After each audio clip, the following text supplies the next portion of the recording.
Before we begin, we want to be clear that this conversation reflects spiritual beliefs and personal experiences. This is not medical or mental health treatment, and we encourage anyone dealing with serious health concerns to seek qualified professional care.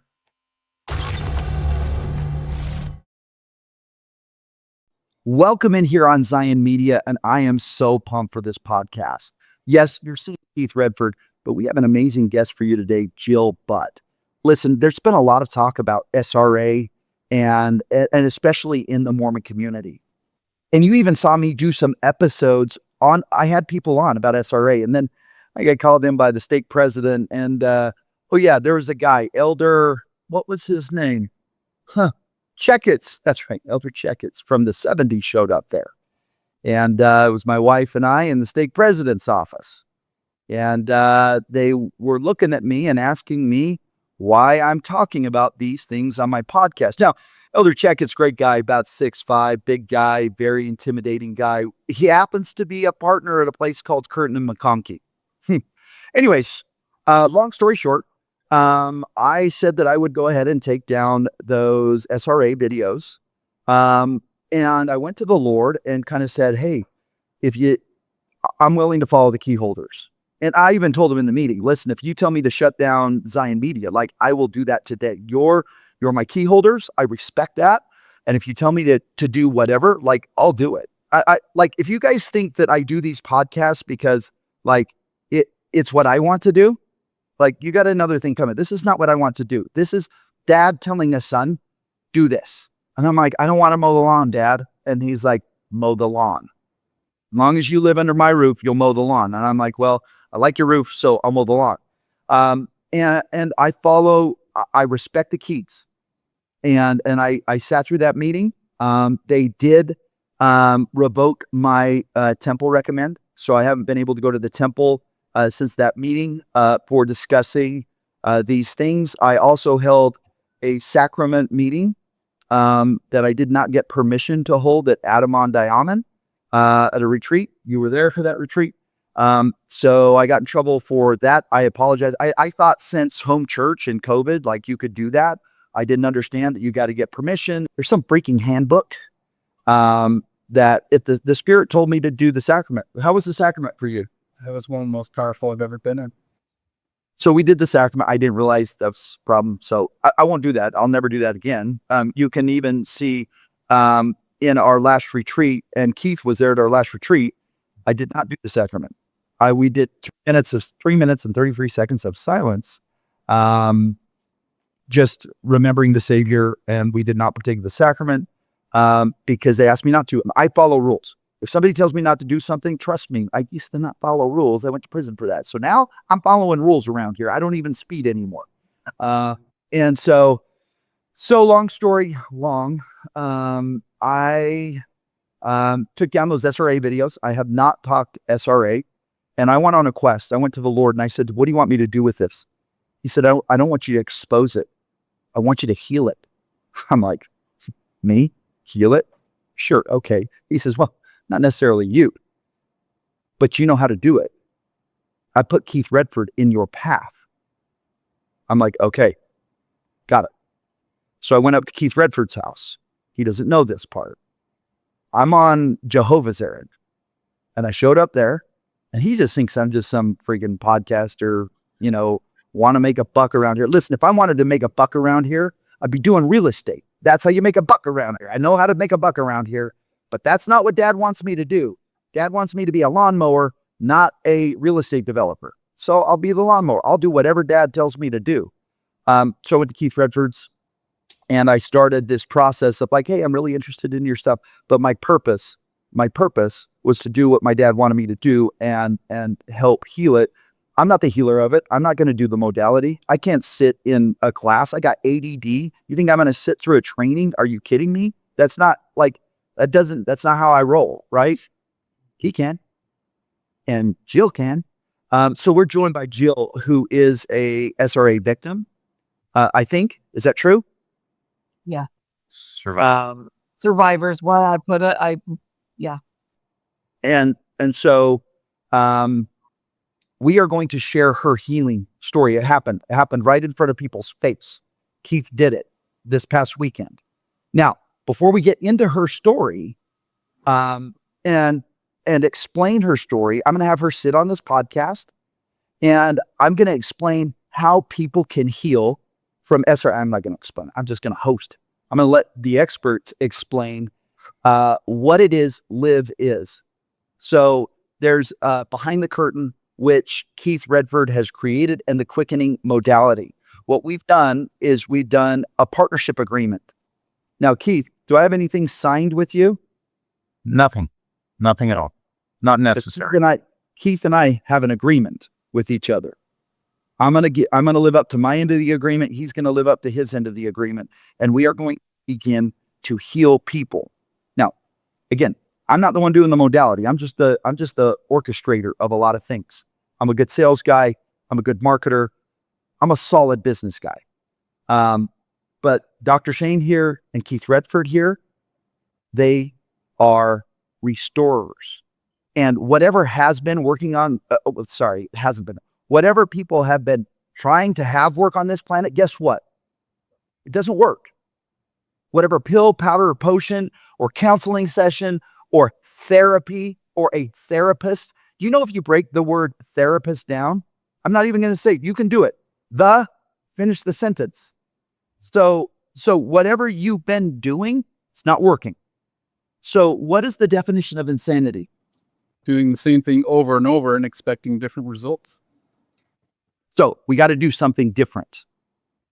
And Keith Redford, for the last 30 years, he's known this. He's been doing something different, but nobody wanted to hear what his different was because it threatens the institution of therapists, of counselors, of medicine, of Pfizer.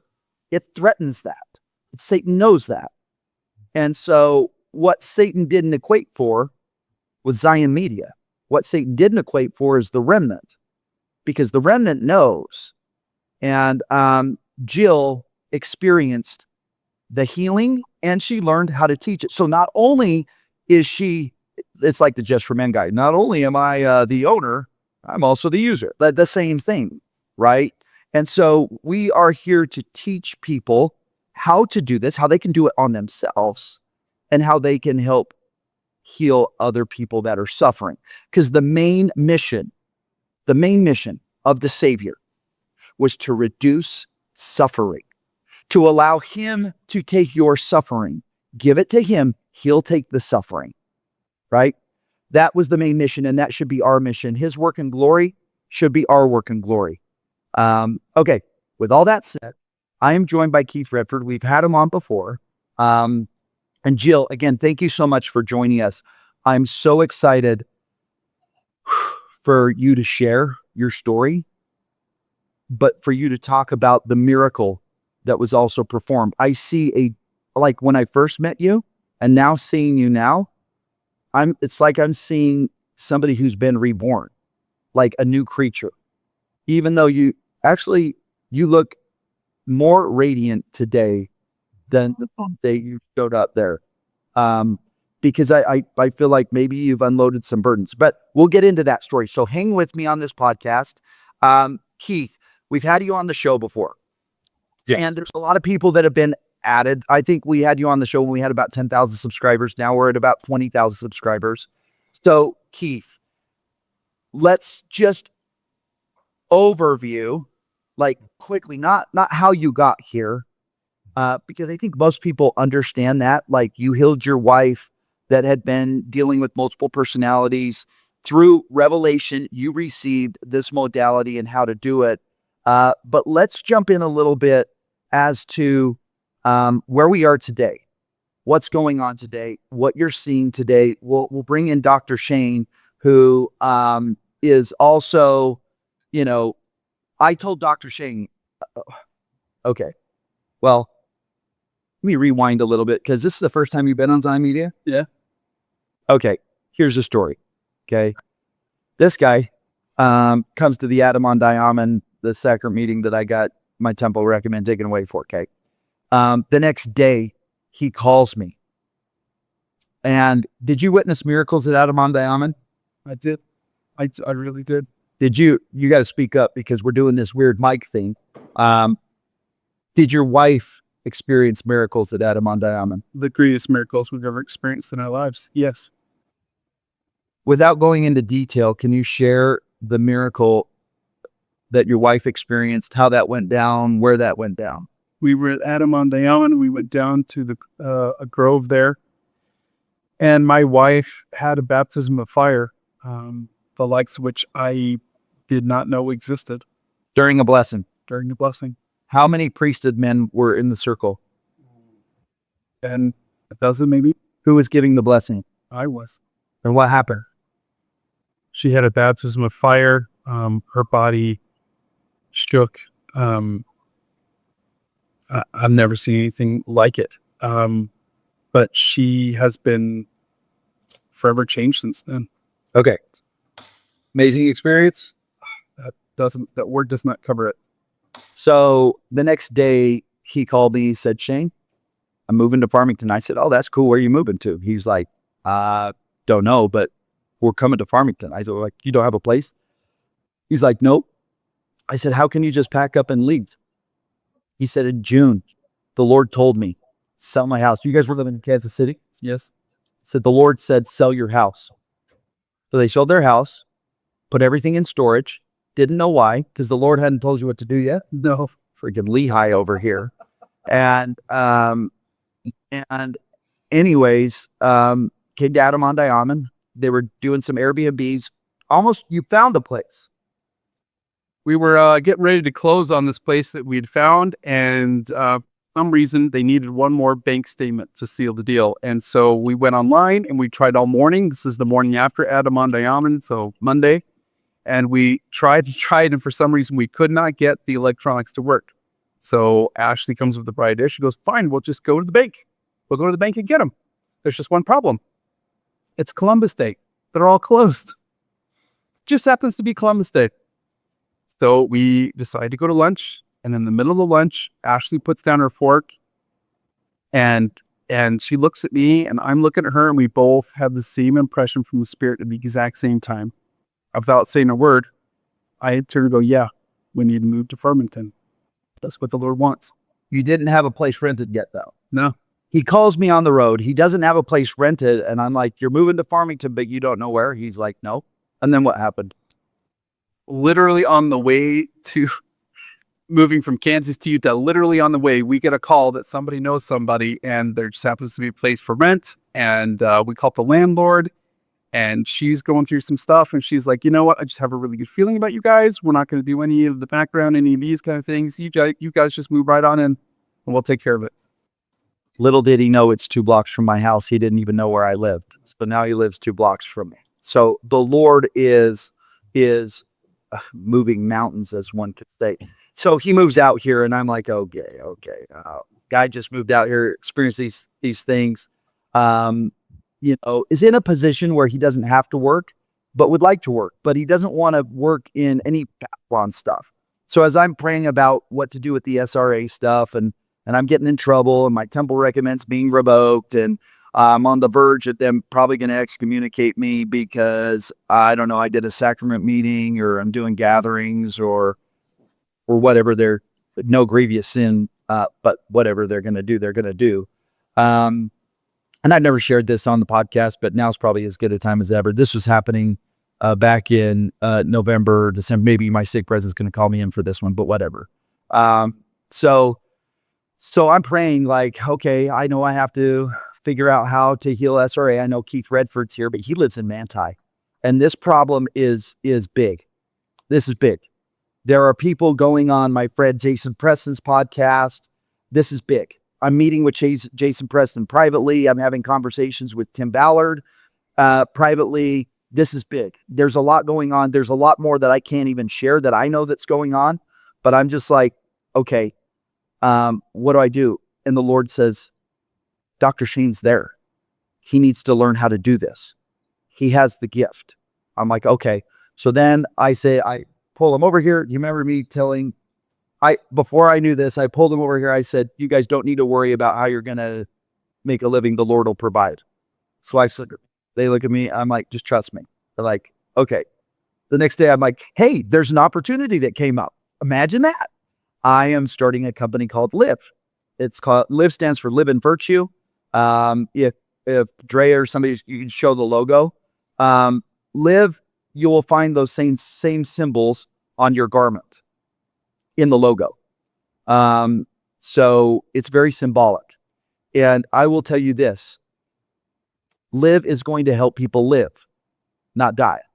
If people are dying around here, it's because they haven't learned how to live. Enoch learned how to live. Melchizedek learned how to live. Christ learned how to live. And so part of Live is helping people through the behind the curtain, the quickening, the valley of the soul. And what we do in Live is we do a full body healing, full body. Like whatever ailments you got, we know how to restore those organs. I've done it on myself. He's seen me go through it. It's not a pleasant thing. I healed my intestines. I could tell you about that story. But for today, there it is. So you see the L, there's the square, you see the check mark, and then you see the line above it. Now, when we created this logo, did we know what we were doing? No, we spit around. We spit out a lot of different ideas, and I don't even know if I told you this, but the three of us were sitting there, right, and we were throwing around ideas, and I just said a silent prayer. I said, God, if this is your company, if this is what you want it to be, then tell us what you'd like it to be named, and just we came up with the idea, Live, and it wasn't until the very next day that we're like, oh, we like this name, and then we noticed what it looks like, what it resembles. And I said, I don't know if anyone will believe the fact that we got this idea for a name, and only afterwards we realize what it actually looks like and what it is. Yeah. And in order to live, you must live in virtue. Let virtue garnish thy thoughts unceasingly. Then shall your confidence wax strong in the presence of God. What is the presence of God? But to receive a full endowment of power from God, be filled with his spirit from head to toe. Where there is no more darkness, only light exists. That is virtue, and that's how you live, and that's how you stand in the presence of God inside of you. And so through this process with Keith Redford, Live was formed. And then I told Daniel's son over here, I said, that's a reference to the Karate Kid.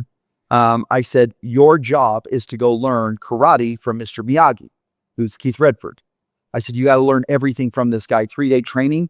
I got you in. He went to the 3-day training, and then he's just been at Keith's hip. Keith, what do I do here? What do I do here? How about this? What about this? And you have worked on how many clients at this point, would you say, since you learned the mode? When did you take the training? It was in the middle of November. So middle of November, we're now at the end of January. And how many clients have you been able to restore? I'd say 40, 45. Okay. So he's been very busy. And his schedule's packed. He's booked 6 weeks out right now. So I'm like, okay, people are sick or otherwise afflicted, and they need to be healed. And it's from SRA, which understand this. We are all broken. All of us. Some of us are broken less than other people. So on the broken meter, we got 1 being the least broken, 10 being the most broken. We're talking 10 full on multiple personalities, full on SRA, full on like needing to be potentially hospitalized. Now, I have a friend. He doesn't like when I bring up his name, so I won't. I'm telling you, he was at a 10. I had to take him, check him into a mental hospital, pump him full of Risperdal because he couldn't function in society. He could have hurt himself. He could have hurt his wife. He could have hurt somebody else. And I had been skeptical, to say the least, of behind the curtain because it's different. So what I said, well, just because I'm skeptical does not mean that it doesn't work. So I said, he's sick. I've given him blessings. Didn't work. And I got faith, and he has faith. But those take much prayer and fasting. Now we think this kind of prayer, not that kind of prayer. I'm talking about the kind of prayer that's in Live. Sometimes, Keith, how long does it take? How much prayer did it take with your wife? oh my heavens, that was a constant thing. There's a difference between the prayers that you kneel down and you offer, those that you have in your mind all day, and it's the ones that you think about all day that are the true prayers. And that's not to take away from the sincerity of kneeling down before your maker. Of course not.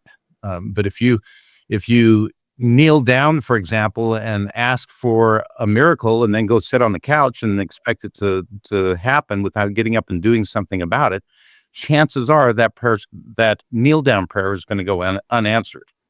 You have to get up and do something. So there's prayer, and then there's active prayer, you might say, where we get up and move forward. So back then it was an active prayer, day in, day out. Yeah. And I could show you how bad this person was. Mhm. Bad shape. I have him on video. He was in bad shape. Like, in my mind, that's like a 10. Now, what I understand now is what he maybe was like at an 8, where it's hospitalization, medication. But in my mind, it was a 10. It was like bad. It was going to ruin his life. Like, I don't know. It was bad enough for him to be hospitalized for 8 days. And so I didn't even send him to Keith, because I didn't want to. I'm like, I want to send him to somebody who he's trained, because I want to see if somebody who he's trained can actually do this. Because it's one thing to have some Jedi master do it, but can the Jedi master teach somebody else to do it? That's the real Jedi master. Well, So let me interrupt you there, Shane. I want to point 2 things out that are critical in this. We have to keep in mind that we don't heal anybody. The Savior is the one that does the healing. And the way he does that is he gives us specific instructions on what to do. And if we just follow his instructions, well, then the healing will happen. The second thing is, this isn't about me. You ask my wife, I'm a great guy. She really loves me. And I've got friends, and there are people who might think highly of me, but when it comes down to this, it's not about me. This is teachable. Over the past year, when we started going public with this, I think we've taught about 70 people now. And out of those 70 people, they come to the training with different interests. Some of it is just getting to know themselves. Some of it is getting to know their family members or friends. And some come to learn how to do this so that they can apply it as a restoration coach and actually go out and help people heal. In that case, those people are accomplishing the same thing that I've been doing for 30 years. yes. So I sent this man who was sick Mhm. to Kathy. In 2.5 hours, he was healed. He's a better driver. And I'm like, okay, I want to see, before I really dig in and go all in with this, because I was skeptical, I was just like, let's see. And I saw this guy go from literally a maniac, suicidal maniac, to the most even. You know the guy. I do. You've been around the guy a lot. A lot, yeah. He's never guessed. He is the salt of the earth, just a really good guy. I am honored to call him a friend, and you would never, ever suspect or guess that he ever had a past like that. Now, hopefully he'll be willing to come on, share his experience like Jill is going to, because I'm seeing this with my own eyes. I am literally seeing this with my own eyes. I was with Dr. Shane just this last weekend, and I saw a lady who had neck pain and has had neck pain, hasn't been able to sleep well. She was even worried about us placing our hands on her head to give her a blessing. That's how bad her neck pain is. How long did you spend with that sister? 2.5, 3 hours. He says 2.5. It was like 3 hours for sure, because I was in there with her husband having to figure out like the longest teaching appointment I've ever had. And literally she walks out. I'm telling you, we got there. She looked like she was a dead woman walking. I just saw the most downtrodden, just like, and she came out of there and she was like radiant, light. She's like, my neck. And there was like a lot more things in her neck. She's had a double mastectomy. This person's born in 1989. An individual like this should not have gone through the suffering that she's gone through. But she is now cancer free.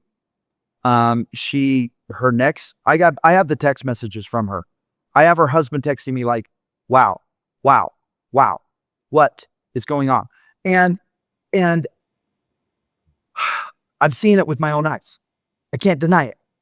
So insanity is doing the same thing over and over and expecting a different result. If we show up there with our little vial on our little keychain, and we just walk in like we're the ministering family here to give a blessing that, again, is not going to work. That's not, the faith isn't there. They've lost the faith. So something different needs to be done.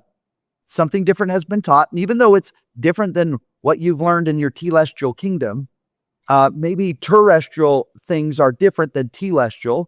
And maybe the terrestrial things are being taught here so we can move to the terrestrial. Because I'm telling you, Zion, there is no poor among them. What does that mean, poor? We think money poor. I'm talking poor health. I'm talking sick bodies. There are no poor among them. And this is just the beginning of the no poor among them. So, Keith, you've trained about 70 people. We have these trainings going on. Our next training is, if Drea can pop in here. Our next training, if you want to be trained, now you can be trained so that you can heal yourself. You can be trained because you just want to understand what it is and you want to be a better steward of your priesthood. Or you can be trained like Dr. Shane, and you can actually be paid just like any other counselor, therapist, whatever, coach. We call them restoration coaches. And yes, these people's time is money. I wish we could do this for free. I really Shane, you don't know this yet because I got the phone call late last night, but we're probably going to Hawaii at the end of March and April for training there. You're invited, by the way. And our people in Hawaii are making contact with your people, and then they're working it out. Yeah, well, trust me, I've already got this on the docket. We're already looking at Airbnbs. So if you're like, I want to come to the training, I live in Minnesota, and I want to come to the training in Hawaii. Stay tuned for that one. It's going to be a week in Hawaii, Airbnbs, training, fun, beach, all of it. But if you're like, okay, I want to be trained. Now, we had people come to the training. We had somebody at the last training. She's a marriage and family therapist. She's now going to introduce this process into her therapy that she does. We have another guy who's helped 600 men overcome a pornography addiction. He was at the training. He's going to introduce this into what he does. So if you're watching this and this is you're already in the business of coaching or therapy or counseling, or maybe you're a psychologist or psychiatrist, come to the training. February 26, 28. We call it Live Restoration Coach Training. The link's going to be in the description for you to sign up. Spots will fill up very fast, especially when I post this. We didn't even market the last training, and we had like 30 people there. Spaces are limited, so get your spot. All the information, the cost, the 3 days, what's covered, what you learn, what you get, what it means to be a Live Restoration Coach. Like I said, if you want to be a full-on Live Restoration Coach, there's a path where we will give you people to work with. So we're going to give you the clients to work with. And if you're like, I don't want the training, I want to be healed, go to liveinvirtue.com. Sign up. There's a way that we call it the Live Path. Depending on your needs, it's 3 to 4 sessions long. For our last guy, it's 2.5 hours. He was good to go. But it's a 3 to 4 sessions. As soon as you sign up, you get an email. There's some meditations that we have put you into the right mindset. Then you'll meet with Dr. Shane or Kathy Hausman or many of the other Live Restoration coaches that we're now training. We're going to put you with them. They're going to take you through what we call the integration process. We do a full assessment. We understand what's going on with you. And then, there's liveinvirtue.com. And then we do the full integration. We call it a full integration. Yep. Make sure that everything is dialed in. He explains the process, and we'll do a whole. Do you guys want to explain the process of what it is right now? Let's just do that. So Here, pick me. okay. And I love your high octane, Shane. I just want to make a comment to clarify a few things. This is not so much a modality or a technique as it is a process.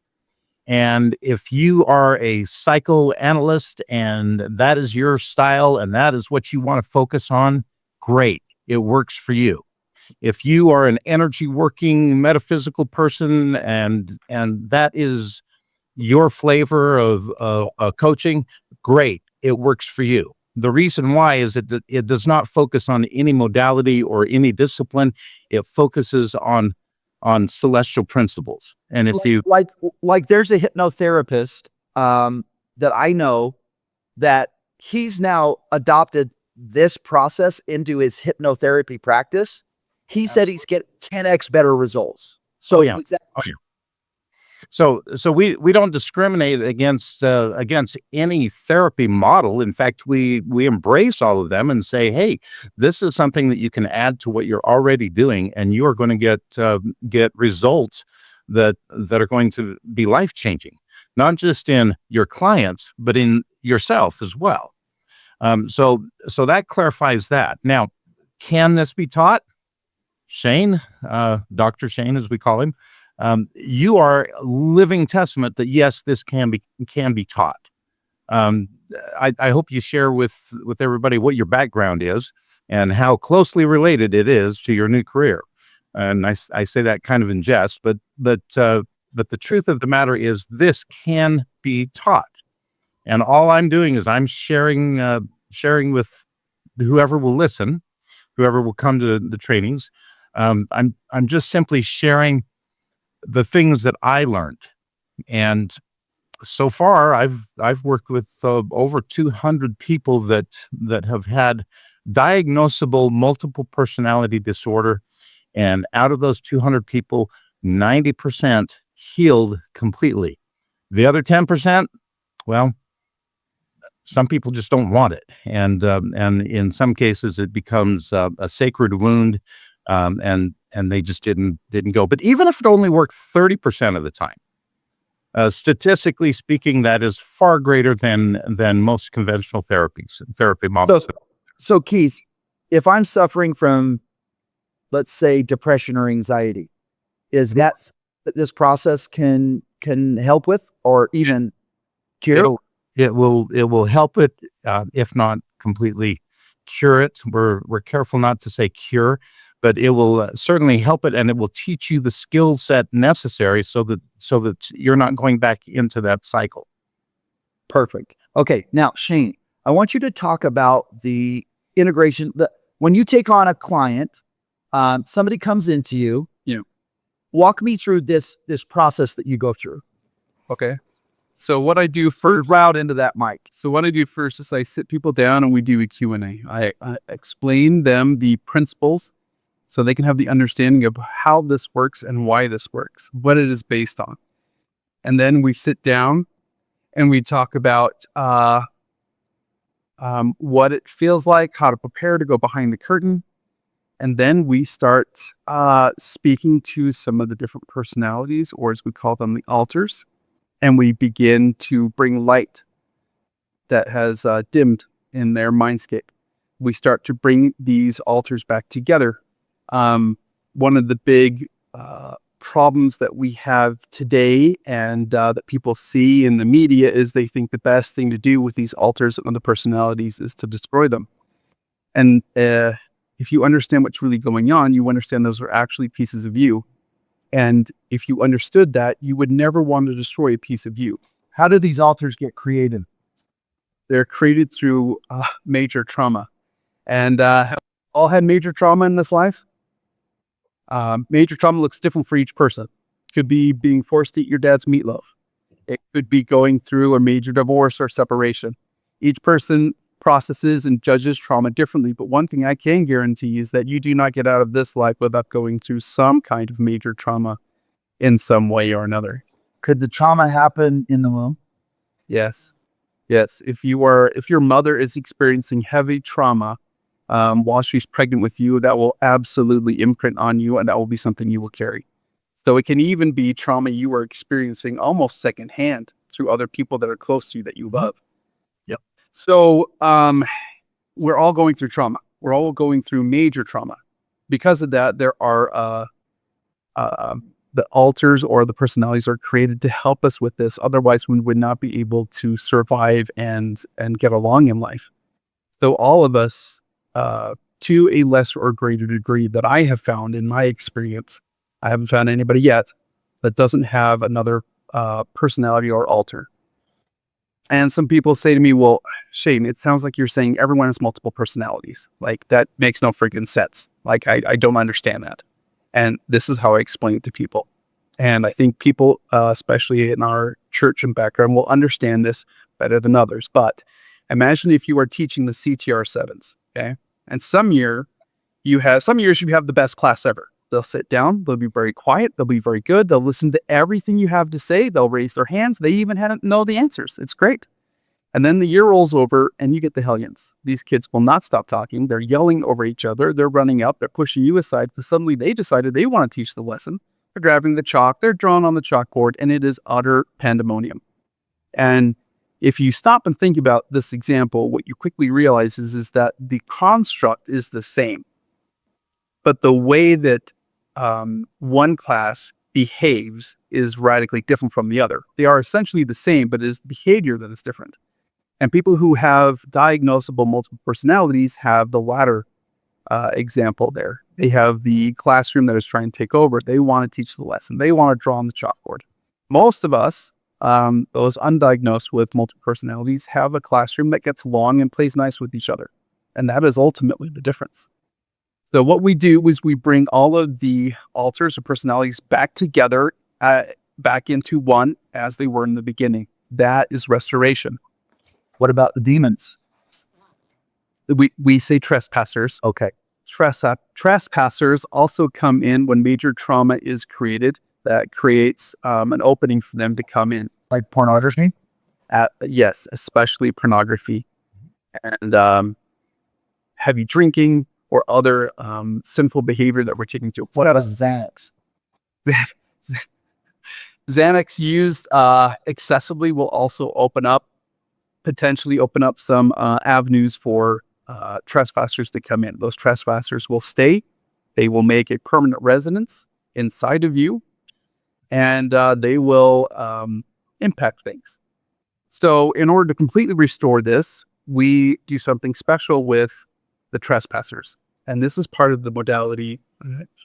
So you call them trespassers? Are they squatters? Are they renters? Like, they're not renters. They're not paying any rent. They're not paying any rent for you. They're actually destroying your house. Okay. So they're like squatters, but worse. So no, these guys are not paying rent. They're not helping. In fact, they're doing the opposite. So what we do, and this is one thing I really love about this process, because again, it's focused on eternal principles. And we give them something that they haven't had in a long time, and that is agency. Yeah.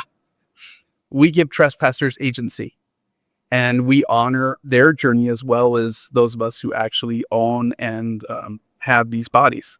And this is what that looks like. Have you guys seen that Chosen, where Nicodemus goes in to cast out the evil spirits, and he's like, "Get you out of there, you piece of mother." Have you guys seen that? And talking to Mary, and he's like yelling at him, and he's not able to do it. But then when she sees Christ, he looks at her and he says, "You are mine." As soon as he says that, those trespassers are gone. She's healed. But anyway, it's okay. Keep going. So we give the trespassers a choice. We honor their agency. and we invite them to return to Jesus Christ, to go through the repentance process, and continue on their path of progression towards receiving a body. Wait a second. It's crazy. Wait a second. You're telling me that we don't just cast them out and send them to hell where they belong? Well, let's think about this strategically for a minute. Let's say you and I want to play a game. And every time I put my army on the board and you put your army on the board, every time I knock off one of your guys, he goes to the back of the line and gets more experience and levels up again and again and again. And every time you get one of my guy goes off the board, goes back to level 0. You want to play that game? Because I'm probably going to lose, right? Right. Now, what if we change the scenario? What if we say every time I take one of your guys off the board, I bring him to my side? It's a great idea. Maybe this is how Satan is bound for 1,000 years. Help these trespassers choose ultimately what's best for them. They are our spiritual brothers and sisters. Have they made mistakes? Yeah. Have we made mistakes? Yeah. And if we ask them to return to the Savior and go through the repentance process, which by the way is the same thing we're doing, they can continue on their path of receiving a body. And people say, no, that doesn't make any sense. I've even taught to these trespassers, and they say, I don't think I can do that. And the truth is, and I teach this. You're telling me these trespassers talk to you? Yes. How do they talk to you? The same way I'm talking to you now. Through the host? Sometimes through the hosts. And they don't coming forward? Yes. Does the host, like, do you put them in some kind of a magic spell or hypnotherapy or what? How do you do this? No, we, this is something that is probably best if you come down and go through the process. You can observe it and be a part of it. It's hard to describe, but these altars and these trespassers are used to being ignored. And when you respect them and you believe in them, they will come forward and talk to you. Okay, so then what? After you send them all back to Jesus, I love that. Hey, the light ball part, that's my favorite. Like, tell them about the light balls. So what we do is we energetically, Keith, you want to tell them? No, you're doing great. I'm sitting back here thinking, thinking, man, this guy paid attention in class. I couldn't explain it any better. So what we do is when we meet the altars, we give them a gift, and that gift is a ball of light, a ball of energy, and they receive it through the host.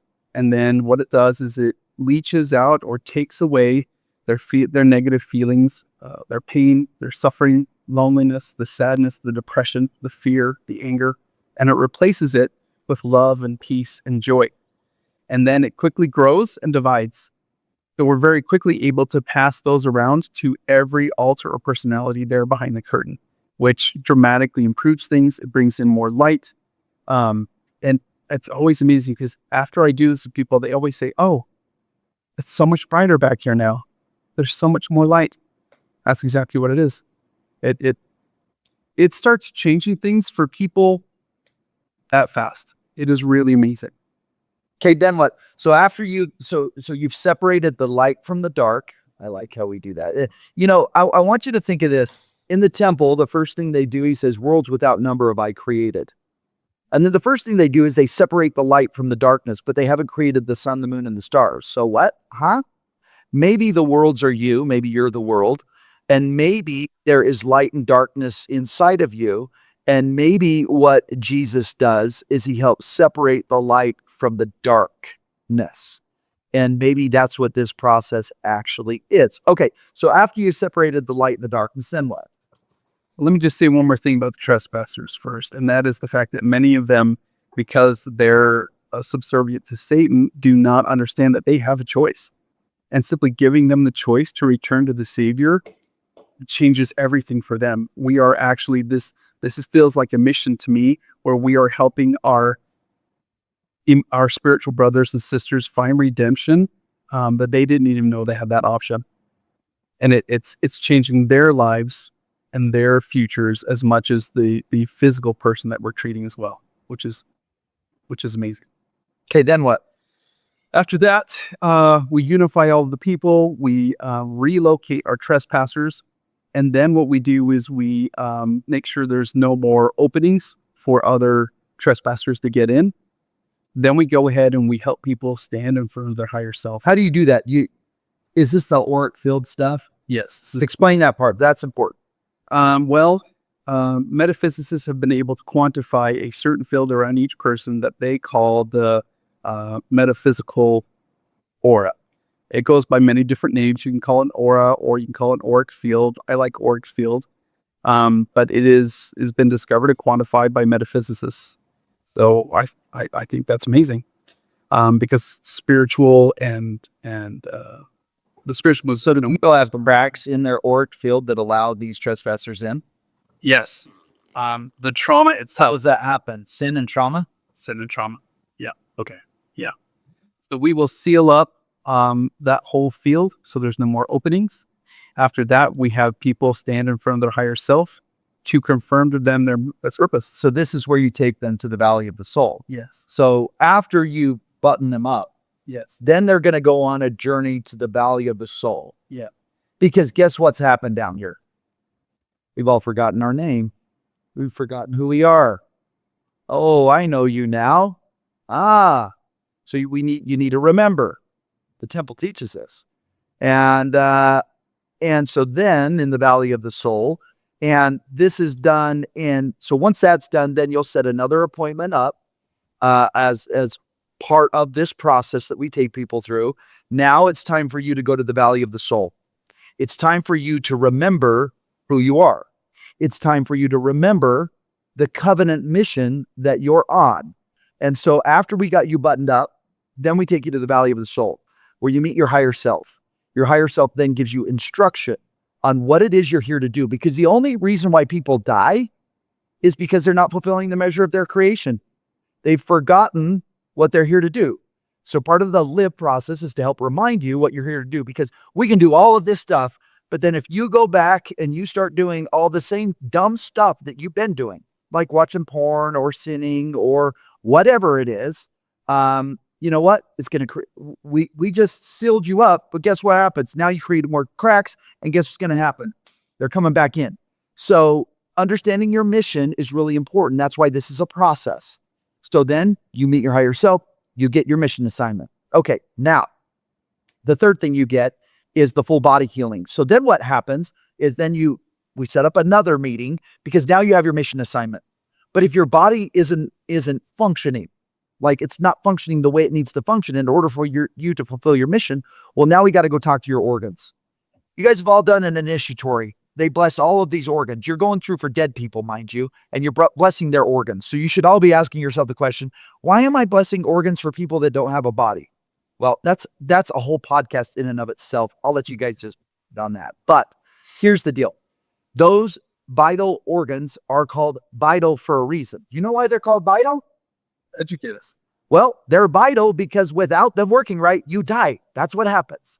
And so those organs those are vital. We're going to go in, we're going to talk to each one of those organs, and we're going to make sure your heart, your liver, your intestines, all of those things are working right. Anybody around here got IBS? Yeah. We've already experienced people that have IBS that have gone through this. Me, hello. And my intestines, I went through this process on myself. Once I learned this, once I'm like, you can talk to you, and I'm like, done. I got educated. I did pay attention in that part. I'm like, cool. I went in, I talked to my intestines. Dr. Shane, what happened after I talked to my intestines? Your intestines were completely asleep, and you asked them to wake up, and they said back to you, "Are you sure?" And you're like, "Of course I'm sure." And like, "Okay, but it's going to be painful." And you said, yeah, I don't care. Like, bring it on. I'll do it. And then for a week, I kid you not, for a solid week, this guy went through some of the most intense intestinal agony that I have seen. But now You saw it because I was on a road trip with you to Missouri while I was going, right? yes, there were many embarrassing moments, many embarrassing sounds. Yes, but tell them about the benefits you've had. So here's the benefits. I was 234 pounds when I started this process. I weighed myself this morning. I'm 207. So now things are working right. My metabolism is firing right. Things are working. Now, that doesn't mean, now, have I changed some things? Yeah, my intestines told me, you can't keep eating Big Mac, Shane. You can't do that. I can repair this, but now you got to give it the right fuel. So I said, okay, I'm willing to do that. And so I'm feeling my body different. I'm treating it different. I'm not like hardcore exercising, guys. Like literally, I'm walking laps, old man style, around a track, because God rewards effort. We went this morning, right? Me, you, and our other guy. We just went. We walked and we talked and we did a couple miles walking. And I said, okay, if you'll get my intestines working right, I'll go ahead and do my part. Faith without works is that's right. So I don't want my organs to die. So I'm going to treat them better. I'm going to do the right things. So we do a full body healing. We find out everything. Now there's some things that like literally we have seen people that have intestinal cancer. Do you want to tell that story? So let me explain the principle behind this. The principle is everything is created out of intelligence. Even the illnesses, even the cancer, all of these different things have their own intelligence, and they are on a mission like all of us are on a mission. And sometimes they are still working on their mission. Sometimes they've completed their mission and they've forgotten to check in.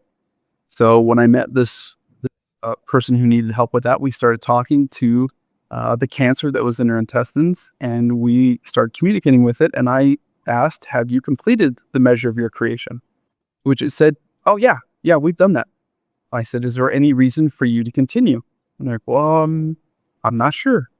So I asked them to simply check in with Jesus Christ and see if they are completed. And we waited for a minute. And they went away, did their thing. They came back and said, oh, yeah, we're done. We don't need to do anything else. We'll leave. Now, sometimes when I've helped people with different illnesses, the illness comes back and says, this is what I need. I need this, I need X, I need Y. And sometimes it's been this person has something that's happened to them back when they were 10 years old and they've never faced it. And they need to emotionally process what happened to them. Otherwise, I am here to kill them and destroy them because they're not on target. They're not fulfilling the measure of their creation. And since they're off purpose, I need to help them. There's something in the Bible that says the destroyer will pass over you until you've finished your work here upon the earth. And if you don't finish the work here upon the earth, it comes and it destroys. And it is just amazing. We can have these conversations with these intelligences because that's what they are. They are intelligence, just like we are intelligence. And so if you can, I guess, wrap your head around this idea that everything is comprised of intelligence, what can you do with an intelligence? You can communicate with it. You can negotiate with it. What we do. Okay. And then after we've done all of that, that's the live path. And then you can choose to join one of our live communities where we continue to give you ongoing education, ongoing support, so that you stay on path, you stay on mission. So that's what we created with Live. And I'm grateful that Keith has been willing to do that. And what I wanted to do, let's see, we're 15 minutes in. Keith, do you have any thoughts? And then I want to get to Jill. A couple of observations. Now, Shane's approach is different than mine. Not that there's anything right about it or wrong about it. It's simply different. The clients that I see, they show up and they say, hey, I have multiple personalities. I want you to meet this one, and this one.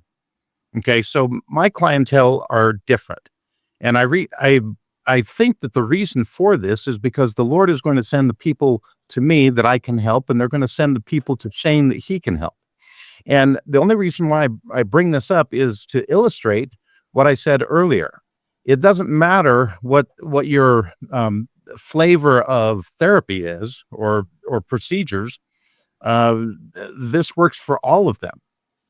Shane, you're obviously having great success. And I think that that's fantastic.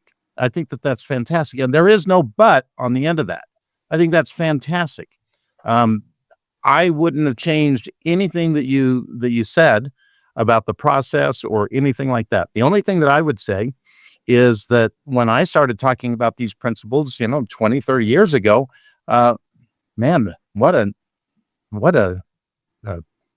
whack job. What a con artist. People thought I was crazy for espousing these principles. I think that about Jesus too. I just want to throw that out there. I'm in good company then.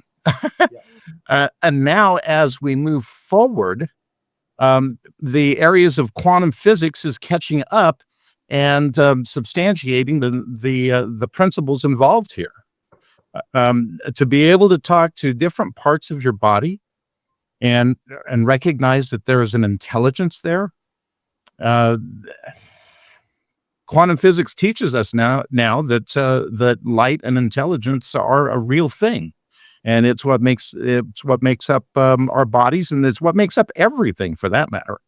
And so, if it has an intelligence and you can communicate with it, oh my gosh, then it's a matter of negotiation. So that would be my only observation there. My clientele is completely different than Shane's, but not not so different that the principles don't work across the board. They do work across the board. Talk to us about SRA, because we're going to get into Jill's story. This is something that people are like, there's no way, this can't be healed. This is what it is. You need a pill, powder, or potion just to deal with it. Well, today, after this this interview, I'm going to continue working on my second book. My first book I finished last night.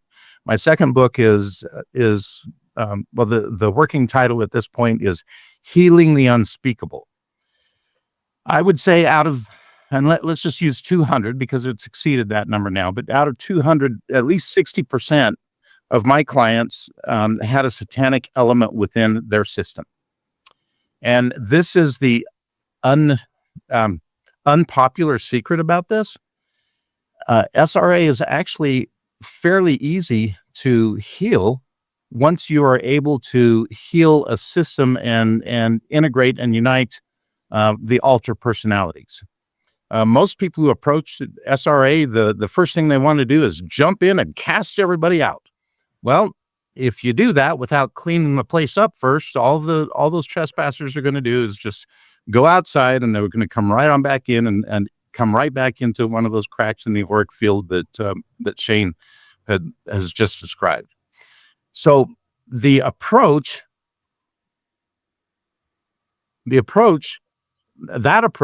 is actually backwards to the way it should be. If you can heal the system first within, then there's no roots or no handle for the SRA to hang on to, and they have to leave. And it doesn't matter how severe it is. It doesn't matter. And of course, you learn a lot about satanic ritual abuse. All of this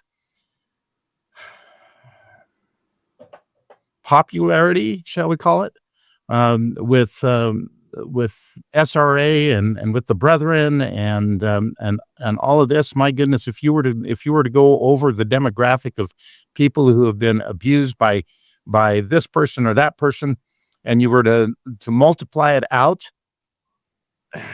all of these people who are being accused, they don't have any time to do anything else if you were to believe all of the stories. So the logistics of it just aren't there. So there has to be another way that this is happening. Well, once you understand the mind-body system, there is another way, and it is just as real as if it happens here physically. And the point is, it doesn't matter where the abuse originated or how it came. A lot of people, I like the rattlesnake analogy. A lot of people are busy chasing rattlesnakes, and nobody seems to care about the person who's bit. I would rather focus my time and attention on helping those people who have been bit than try to find out what kind of snake it was and what were its intentions. So, Can you take it and explain to everybody how this process does not include abreactions? oh, yeah. Well, in fact, that's one of the reasons why this works so well. What an abreaction is, the best way to describe it is reliving the trauma. So the way that would work is a therapist would go inside the system, find a 5-year-old that was abused in one way or another, and then start asking questions as to how that happened. And then next thing you know, that 5-year-old, which is in a grown-up body, is now reliving the abuse second by second. And the first abreaction that I saw, I said, that's it. We're done with that. That doesn't make any sense. I mean, where is the justice and where is the sense in a loving Heavenly Father allowing a person to be abused because somebody is exercising their free agency in a terrible manner, only to have them relive the abuse to heal from it? Well, once you understand what goes on behind the curtain, then you can structure things in such a way to where they can heal very quickly without even having to address or relive the memories. And then when everything is done, after the energetic charge is removed from the memories, if there is a memory there that they want to explore, yeah, they can remember what happened. But it's at that point, it's like reading an article. It doesn't have the sting. And in my experience, my clients, when they are completely integrated and they've gone through the quickening process, they are more focused on looking towards the future and the life that they are now free to develop than they are in looking at the past and all of the details that were inherent with that. So that is one of the beautiful things about this process is you don't have to relive the past. In fact, reliving the past is counterproductive. It takes too much time, takes too much energy. Sometimes it's necessary to acknowledge those who have been through it. But even then, they really don't want that. They just want the hurt to stop. And if you know how to do that, well then, man, it is just so much easier. Abreactions and reliving the past are not necessary. In fact, they're counterproductive and they just take too much time. And when I'm talking time, my average client probably takes about 10 hours to work with them. And sometimes that's not all in one day. Sometimes that's spread out over a couple of weeks. It just depends on the person. And I have done marathon sessions. In fact, I used to do those all the time until I learned a few principles. But the point is, you shouldn't have to take it. It shouldn't take your entire life to get over your childhood. That just doesn't make any sense. You can heal. You can heal without bringing it all up. The past, that is. So let's talk about Jill, and let's talk about what happened. Jill came to the training. I'm not 100% sure the backstory there, but let's talk about Jill and what happened there, and then let's get into her story. Well, okay. From my aspect, the first time I met Jill was, I guess, day one at the training, and I noticed her little name tag said Jill, and quite honestly, her husband came in and thanked me, and I'm thinking, well, okay, this is kind of unusual. Usually they thank me after the training, but he thanked me before the training and said what an honor it was to meet somebody who found the truth by wanting to help a loved one. Okay, that's it. That's all I knew about them. And then it became pretty obvious. I don't know if it was obvious to others, but it became very obvious to me that Jill had more than one personality because they were coming forward. And it was fun to watch different ones come forward and ask different questions. And that happened just right after the other. Of course, I didn't let on. That would just be rude of me to start pointing out all the people who have altered personalities.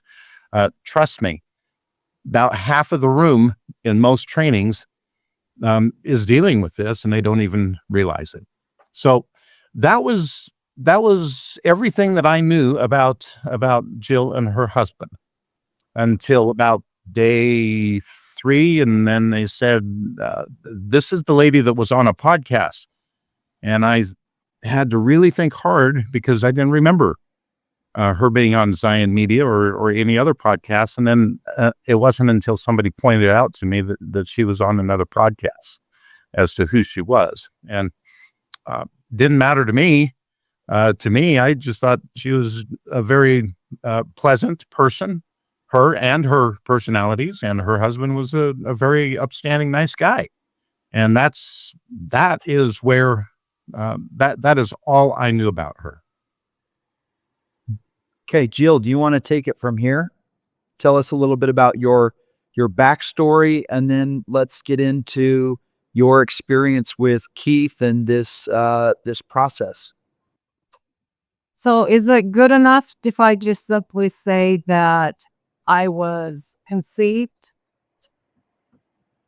through a ritual? I born and raised in it, in the SRA, and at some point it was MK Ultra. That's the way I put it now. So, my husband and I have been dealing with this our entire marriage. After my first child was born, I started having seizures. What appeared to be like seizures. They were like grand mal seizures where my whole body would shake. And the first one started on a Thursday night when I was at the temple. And then I had another one on Sunday at church. Both of those times I went to the ER. At that time they said I was having a seizure, except for the fact that I was coherent and I could track, my eyes could track, and I could move my pinky. So they were like, she's not having a normal seizure. And at the time they didn't have a definition for that. That wasn't a type of seizure they were aware of. And I went in for some therapy, and then just once or twice, and then they stopped and didn't have any more until 2001. And it was actually 25 years ago this past weekend that they started, and I started having these, as you guys call them, aberrations. Is that right? Aberrations. And it started that one night our kids were in bed. Michael's home from school. He was doing golf, and we lay down to go to bed, and I start reliving massive trauma. Massive, horrific experience. Michael explained this when we did an interview with Jason Preston, and that was just released 3 weeks ago. So, and Michael explained it that I had my hands up above my head. I had my hands, I remember holding my hands like this up against my bedpost when my feet were crossed, and he tried to pull them apart and he could not. And he just felt very strongly to listen, to trust, and just listen to me. So we dealt with that for a long time. And I have these sometimes nightly, and they'd last for hours, and then life would go on. So 25 years later, done a lot of healing. I have chosen the route to seek God. For me, it's been a very personal healing, and doing it mostly on my own. I did do a psychotherapy or a hypnotherapy session once, and I explained in the training that in that hypnotherapy session, I was laying there on this table, and the lady starts the hypnotherapy, and I was aware of everything going on in the room. And she went and sat behind the desk and started eating her food for lunch. She's sitting on the ground behind the desk, and I could see her. And it wasn't until doing this training that all of a sudden I realized, wait a minute, how was it that I could see her sitting behind the desk and see that she had, takeout food, Chinese food, and she's sitting there eating it. So this was fascinating. As I did this training this past weekend, I was introduced to it. I had a neighbor share with me about Keith. We watched all of the videos that he has available online. And Michael, my husband, learned so much from them. And that's why when he first met Keith, he was like, oh my gosh, thank you so much, because he already had gained so much from his videos. As had 2 of my boys. and watch those with us. So we come into this training, and I know that somehow for me, now I can put it in different than I would have even a couple of days ago. There was a split personalities, but instead of being back behind the curtain, they were all right here. And we had thousands of babies that hurt.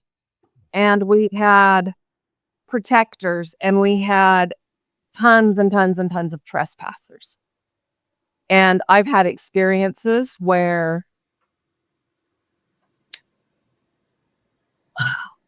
the protectors, I hope this can make sense to somebody. The protectors, like I'll be at church and all of a sudden I go into seizure and don't understand why. Like I'm fine. I know consciously I'm aware of everything going on. So I don't do the hard switch. I didn't do the hard switch. I was aware, but there was this switch in me that would happen. And I'd have these seizures. And then, what I realized through this, and Keith was saying and talking to me, he could notice the switches. So one that I noticed is the protector would come forward, and even in training, I started having a seizure. I was shaking. Very mild now compared to what we used to deal with. But then a trespasser frequently would come forward, and I have experienced seeing those demons leave. And it's horrific. So that's a little bit about what I experienced in the past. Do you want to ask me questions, or do you want me to try to go off of what you guys were talking about? And Well, I think let's just walk through. I wasn't there, but my understanding is something happened on Saturday. Yeah. And I wish, like, of all the things we had to go on our blessed tour, but of all the things, like, that's what I would have wanted to see the most. And so I want to just get your perspective, Keith's perspective of what that was like, how that happened. I don't know if Drea wants to pop in here if she was there present, but I understand the whole class was able to see a live, I guess, watch this process live. Well, it was the real deal. Here's one of the fun things. Whenever you do a seminar or a training, it's always fun, or not fun. It's instructional at the end of the training to give a demonstration, okay, on how this would work. And in something like this, what do you do? Do you put out an ad? Somebody who's got multiple personalities. I need you for a demo. No, I have never, ever had to worry about who's going to show up for that, because there's always somebody there that does.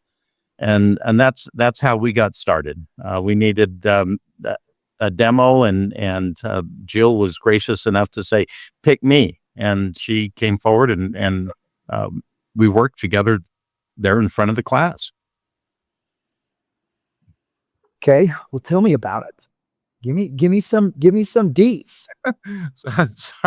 Sorry, Shane. It kind of happened quick. How long did it take, Jill? About 2.5 hours, something like that.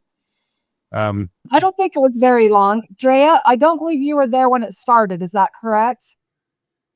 Drea, you're on mute. I was there when it started, and I left after halfway through, like an hour through. Well, one of the beautiful things about this, Shane, is if I had to work with people and remember everything that they went through, there's no way I could do this. So I don't have to. I don't have to hear the history. I don't have to hear the story. So oftentimes when I'm done working with somebody, if they were to ask me, do you remember this or do you remember that? I have to sheepishly say no, because from the beginning, from the onset, I view a person as complete and whole. They may be like a jigsaw puzzle with a few pieces missing, but we're going to find those and put them back in. And so I see them as complete and whole from the beginning. So when we get to the end and they are complete and whole, there's a whole lot of stuff that happens in between time that quite frankly, don't remember. Yeah. So you went through the whole process, like we talked about, the altars, the trespassers, and you did the process there. Now, Well, from your Well, it started out real easy because, first of all, her um, her alter personalities were very distinct, and the protector personality had come out a day or so before, and through talking with that, and through me instructing and teaching the class, the protector realized that I was not a threat, and in fact there was hope that that the system could come into wholeness. And so once the protector realized that, well, then it was easy at that point because I didn't have any resistance. And all I had to do was find out what her mindscape was like and who was who. And she had, I think, they, meaning the alter personalities, told us that there were 1,300 babies, if I remember right. And what does that mean? 1,300 babies. You got to understand. okay. But are people watching this? Are like 1,300 babies. Well, no, that's a very good point. That's a very good point. And let me address that, because a lot of people say, "Oh, well, they can't have that many personalities," according to the DSM-R or DSM, whatever the latest version is. An alter has to meet this qualification. Well, that may be true according to that discipline. But if you were to step behind the curtain and start arguing with the personalities as to whether or not they are a true personality, well, then you're defeated before you start. If they say that they are a personality, or if they identify as this or that, then we simply honor that. So the reason why she had 1,300 babies is because in their mindscape, that's how many children there were. And and you could call them inner children, very young inner children that were still holding pain from trauma. And we could have gone to each one of them and asked them what it is that you're holding, and worked with each one. Or you can work with them in mass by bringing, in this case, we brought the light balls in, and we're sharing them with everybody until you love that, don't you? Until all of the hurt for whatever it was, and some of it was physical pain, some of it was emotional. What the point is, each one of them held a particular energy, and our focus was to help them release that energy. And once the energy was released, then integration is almost automatic. It will happen. And so at that point, it was actually really easy. And one of the reasons why it was so easy to work with Jill was because she spent 25 years working on herself. So she has already gone through and released a lot of the emotional pain and baggage from her life. So when I got there, all I was doing was a little bit of cleanup, really. And of course, because it was an SRA situation, we had trespassers that came forward, and it was kind of funny because they came forward and took one look at me, and they say, "Yeah, we know the drill. We're gone. We're leaving." Okay, fine. It's like the old saying, you don't have to go home, but you can't stay here. And they chose on their own.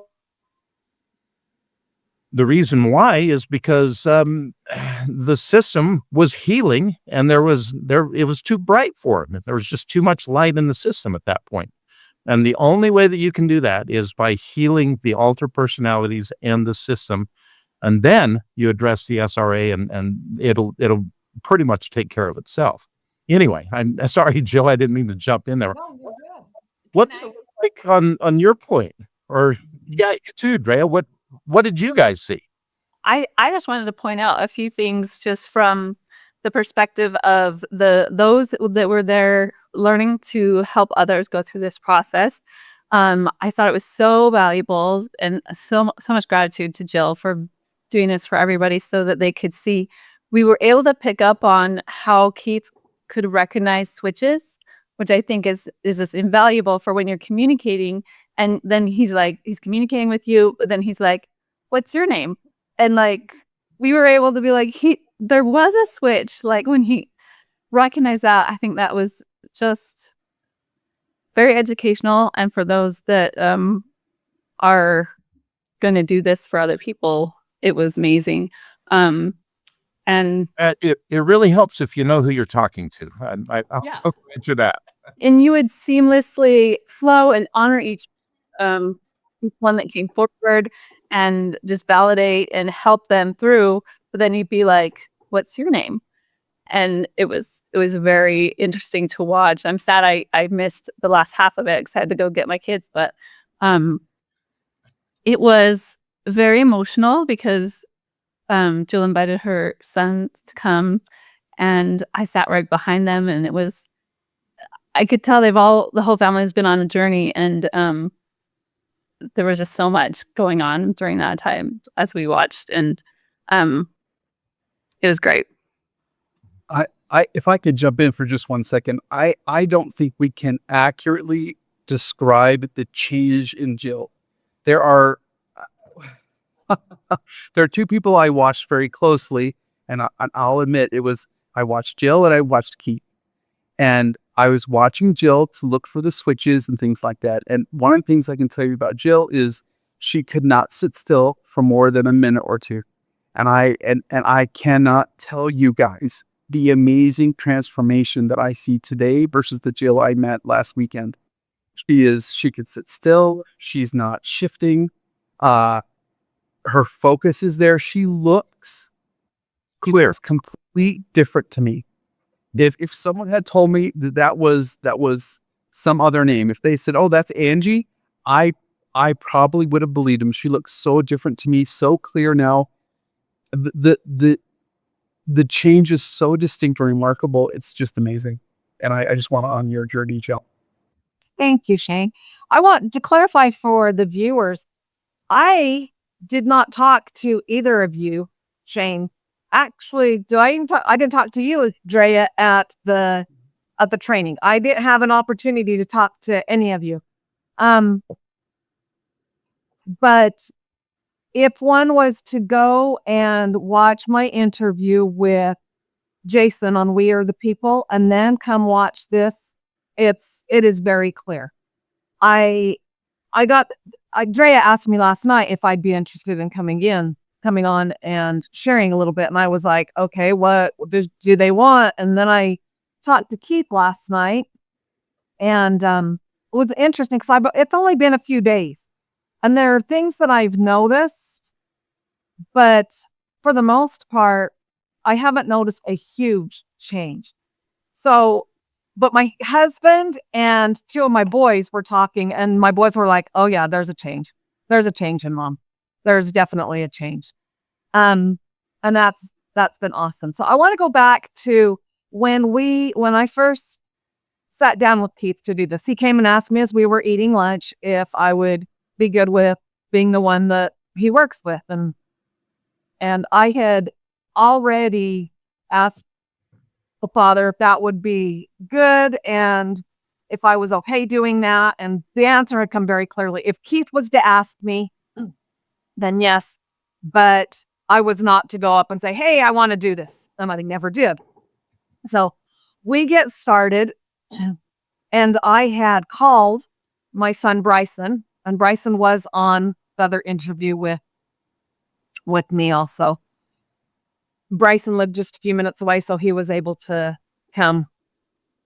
And that to me was so powerful because Bryson was my baby when I started 25 years ago having these memories. And he laid in my arms and laid next to me when I would have these seizures and when memories would come out. And so it was fascinating and so beautiful to see God's cycle of that full cycle of Bryson being there then and Bryson being able to witness this, I don't even know what you call it, this experience the other day. So we start, and Keith first off sits across from me, and he just starts talking to me. He looks in my eyes, and don't really recall what he said, but instantly I start to kind of just curl up, and it's the babies. And I feel that pain and sorrow from the babies. So part of my answer with the babies is I would say that there was why we had such a high number of babies was a baby. Much of it was there was the physical abuse that took place as a child, but it wasn't that it took place 1,300 times. But each situation, each experience holds its own memory, but it holds it from many different aspects. It holds it from the spot body aspect. It holds it from a spiritual aspect. It holds it from an emotional aspect.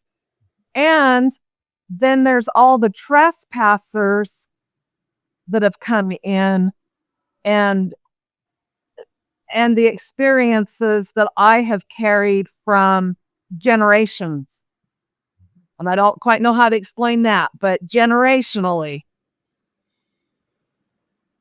So there was a lot, but we took care of that. And then it was just all those that I have said I had integrated to a point where there was me, the core me, and then there was all the childhood experiences. But what I learned was there in this core me, there was a protector. There was a bunch. There were several. I don't remember. There was a protector. There was one that took care of the babies. And as I was going through the training, and Keith went through all the different types of the altars, I identified, yep, that one, that one, that one. And then in the childhood part was a bunch of the childhood experiences, all those that broke off during childhood, the trauma and the experiences. So we brought them all together, and they talked, we talked, and we're able to combine and unite and be one.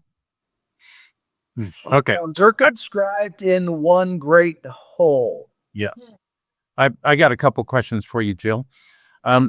Did anybody die? Okay, no.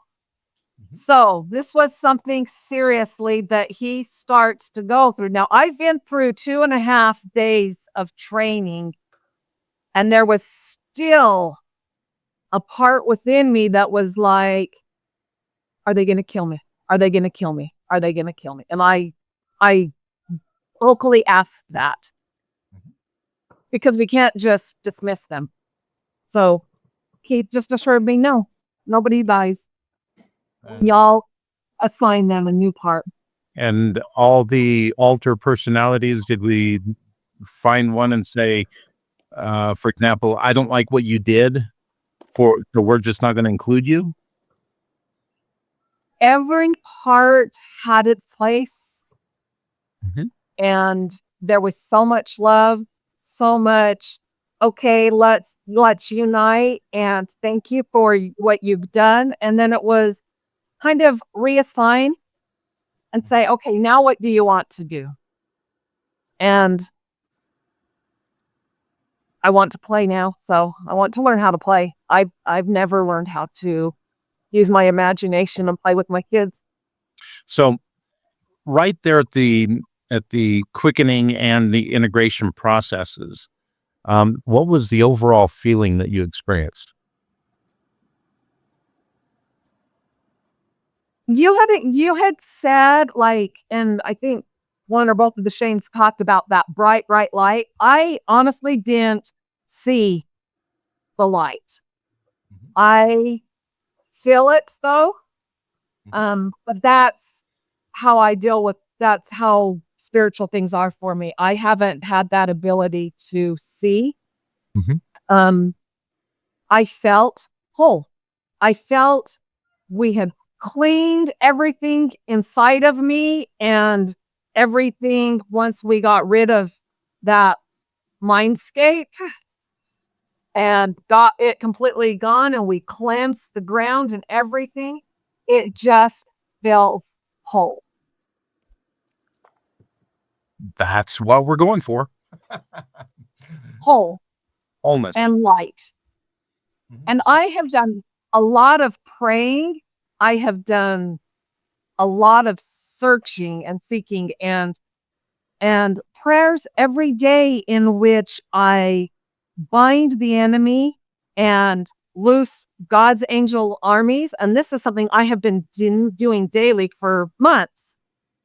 And this, what we did, it brought on a whole new perspective for me. So, like, as I've been praying over the last couple of days, instead of commanding, Mhm. I'm like, okay, any that want to come, if there's any dark spirits in any way, shape, or form that are around us, I ask them to gather and want to give them a light ball, which is Christ. And I was praying for those. I was praying for those who have been so affected by the storms throughout the country. And we actually had a gas leak at our place on Monday. And so we had to shut all of our gas in our house off Monday night. And it was a bit chilly in our home, but not that. It was got dropped down to maybe 50 degrees. And so that even more helped me think and pray for those who had been through these storms, who were without power in freezing circumstances. And as I was going to bed and praying the other night, I was like, Heavenly Father, as I'm praying for all these people, I'm like, I just want to send them all a ball. And I don't know how this works in a spiritual realm, but I prayed and I just asked and sent balls of light and expressed to the atmosphere, to God, to everywhere around me. Angels and these witnesses. Yes. And I expressed, and these light balls, you can shake it out and it can be a blanket that you can wrap yourself in, and it can keep you physically warm and spiritually warm. And I don't know how that made a difference because I haven't talked to anybody. I don't know anyone personally that was there. Well, but it made a difference in your life. It absolutely did. And I trust that it even made a difference for others too. I mean, Okay. Like feel a change. hearts of the fathers, maybe. So I woke up. That's interesting, Shane. I woke up 5:30 this morning. Only had like 4 hours of sleep, and I'm like, I really need to sleep some more. But I got up and was praying and writing, and I'm like, what is going on? I am noticing there is something going on within me. What is it? And what kept coming to my mind is the hearts of the fathers. Malachi prophesied the heart shall turn. And I searched through my scriptures. I went on LDS tools and you put in the hearts of the fathers and nothing comes up. Nothing.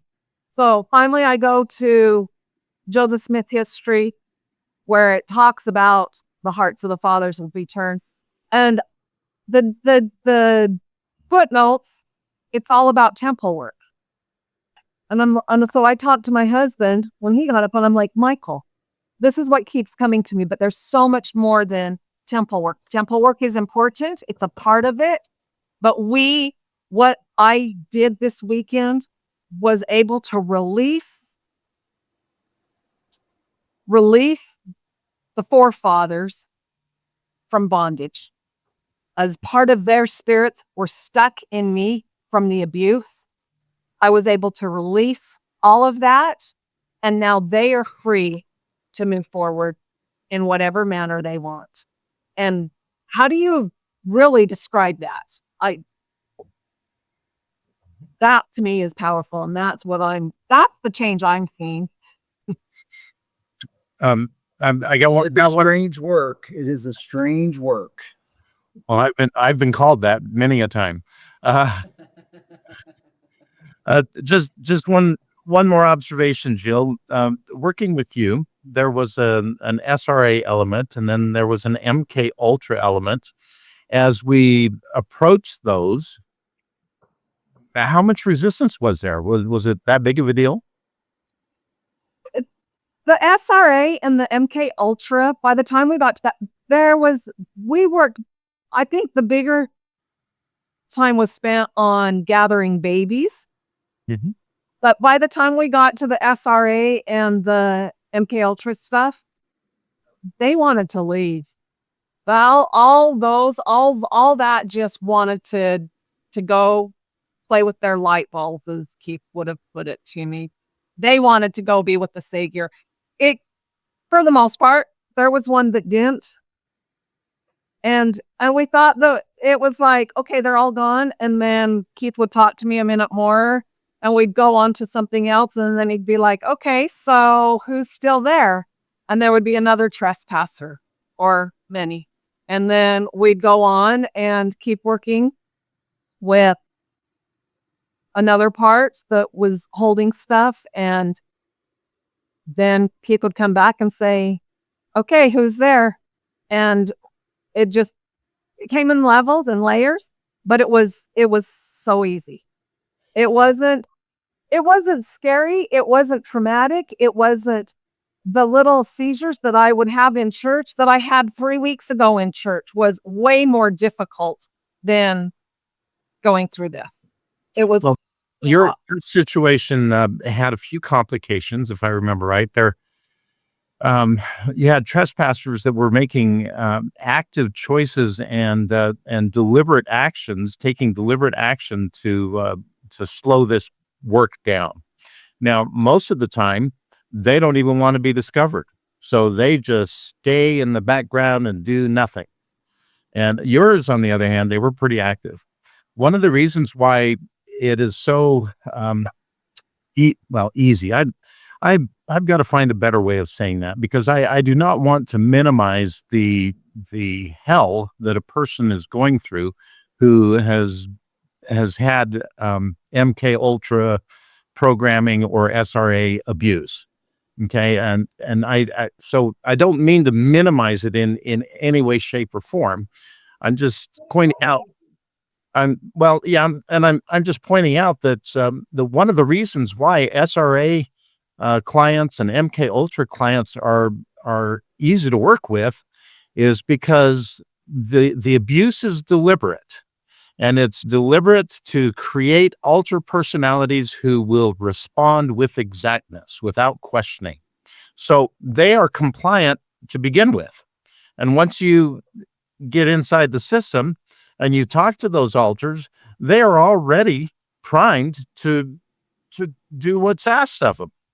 So all you have to do is teach them correct principles on agency and let them choose to do something that is beneficial, and then just turn them loose, and they heal the system themselves. That is so powerful because they were created. They were never given a choice. Exactly.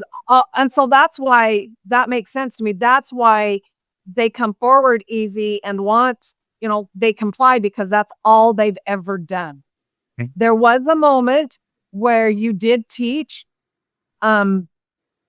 because they'd never had a choice. And so we thought we had to always follow the spirit, they who have always made all the commands. Mm-hmm. And it was beautiful and simple. And you were just like, you can choose. And that was a beautiful teaching moment. And everyone, when that was explained, they chose and they wanted the light. They wanted to be able to make that choice and move forward. Well, it was an honor to be able to work with you. Thank you for allowing that and allowing me that opportunity. Thank you. It was wonderful. Drain, do you have something you want to share? Sure. Wait, I'm just so happy. be fair. We got double Shanes over here. So, and we're at an hour and 40 minutes. Time flies when you're having fun. So as I started this episode, I got my temple recommend taken away for having Jason Preston on my podcast and talking about SRA. So I took it down. Went to the Lord. The Lord said, yeah, it's not your job to expose it. It's your job to help heal it. So I said, okay, how do I do that? And then it was Keith Redford and El Sal. Okay. So I went to Manti, visited with Keith Redford, and here we are today. So I'm doing my job. And if they want to get mad at me because now I'm talking about us healing those that are suffering from, that are SRA victims, like they can do whatever they want. I am on my Father's errand. I am about my Father's business. I'm not here on man's business. I have given up. Shane Kelly can tell you. I'm only doing what my Father tells me to do. Period. The end. Period. This is what he's told me to do. I still have to go. I still have to pay bills. I still have to do that. If anybody out there wants to talk shiz about this being some kind of thing for me to make money, I know how to make a lot of money. I've made hundreds of millions of dollars in real estate. And if I wanted to make money, I would go make money in real estate or in the stock market, because that's my background. I used to work for Merrill Lynch and I bought $800 million worth of real estate. Not doing that, because I understand there's a greater work ahead. I also understand people have to pay their bills. Keith still has to pay his bills. Drea still has to pay her bills. Shane Kelly still has to pay his bills. I still have to pay my bills. All I care about is sufficient for my needs. Period. The end. I don't live in an ostentatious house. I live on Main Street in Farmington. And if you're dealing with something, like, you can call me. Drea will pop my number up there. It's 801-675-1509. Reach out to me. I get 300 to 500 texts a day. Shane Kelly has spent a lot of time with me in the past 2 months. Do I respond? You do amazingly fast. Listen, I get more in a day than most humans get done in a week, because I'm efficient. And because I am sanctified. I don't do certain things. And I've never done certain things. Now, I've done lots of other bad things in my life. But trust me, for those who know me and those who have spent time with me, they know that I am about my Father's business. Period. The end. Because I'm not showing up home empty-handed. I'm going to say I truly gave all my heart, might, mind, and strength. Not just on 2 hours on Sunday, not just a couple days a month, like every day, all day. I'm working down here. I know my mission. I know my assignment. It's very clear. I know exactly what I'm to do down here. That doesn't mean that I do everything perfect. And that doesn't mean that I don't make mistakes, because I do. Because I got 46 chromosomes, just like everybody else out there. I make bad judgment. I say dumb things. I sometimes make my wife upset. That's what happens. That's what being human is. And I'm trying to get better every day, like we all should be. And thank the good Lord, God Almighty, for the atonement. Because through the atonement, we are able to repent, and I need it just as much as the next guy. So I hope that you will consider, go to liveinvirtue.com. Sign up. You want to check out the Live Path. We have a variety of ways. If you can't afford it, text me. I will figure a way out. I have people that are donating things to me. I'm literally going somewhere to pick up a bag of cash that a guy had a dream about, and he's like, you need this. Now, what's the ultimate goal? I told Keith I would do a couple things for him. I promised him I would do a couple things for him. Oftentimes, I don't know the how, but I know somehow, because I know my God can do miracles. I know he can move mountains. One of the things that we want to do, and we've already identified a location, we want to create a Live Healing Center. There are some people that are going to need to come to a Live Healing Center. Some people that are very sick, very afflicted, and they can't even function in society. And so we want to build a Live Healing Center where people can go that are suffering. Yep. Instead of going to Cirque Lodge or instead of going to some of these other places, we want to create a center where they can come to. But in order to do that, I don't have the money. I wish I did. I used to have the money. I don't have the money. Like, this would be the easiest thing for me to solve. Couple $1,000,000, I can do it. That's what it's going to cost. It's going to cost somewhere between $2 to $3 million. I'm in the process of creating a 501c3 so that you can donate to helping us build the Live Healing Center. If you are rich, will you just reach out to me? Seriously, there's nothing better than you can do with your money than to help people stop suffering in a real way. If you want to know if this actually works, I've got a laundry list of people that you can talk to that have received healing through this process. And you can come see for yourself. I spent 6 months just trying to make sure that this was legit. And then the Lord told me, this is legit, and this is how SRA is going to be overcome and how people will be restored. So I said, okay, these are the miracles. Jesus said himself, greater miracles shall you do than you have seen me do. Well, welcome to that day. Welcome to that time. Let's be about our Father's business. So if you're interested, I don't have a 501c3 right now. It's in the process of getting set up, literally in the process with the attorneys. So reach out to me and say, hey, I'd like to donate to that. Maybe it's $5. Maybe it's 500,000. Maybe it's 5,000. Maybe it's 50,000. I don't know. Let's sit down. Let's talk. But we are going to do the right things with the money that gets donated. We are going to use that money to heal people through this process. Now, there are other organizations, the Kidney Foundation, and I've sat on all these boards. And I am telling you right now, they're a scam. They're an absolute scam. I have seen where their money goes. And 70% of it goes to pay for staff. And 30% actually goes to the cause. So then there are other scams out there. And I'm not even going to mention them. So if you feel so inclined to participate in a way, maybe it's 5%. Maybe you say, hey, I want to give 5%. Maybe I want to give 10%. Maybe I want to give 20%. I don't care. We're setting up a plan where you can know, and transparency is a superpower. And in this entity, you're going to see exactly how we use the money. We will show you exactly. And more importantly, we will show you people being made whole. And if you can contribute to that process, like, what more worthy thing could you put your money to than to know that people that are suffering are no longer suffering? I was in the car with my wife 2 days ago. She was just in tears. She was having a baptism of fire. And she's just like, there's too much suffering here.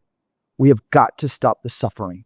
We have got to end the suffering. And for those of you who have read the Nemenha record, you know that the shadowy one, his whole purpose was, I've got to help stop the suffering, because the suffering was impacting his planet, his people. Suffering is a vibration. And there's too much suffering on this planet. And because of that vibration, it affects us in Utah. It affects the world. So if we want to change the world, we've got to reduce the suffering. It's a frequency. And this is one of the processes that I have found to reduce the suffering.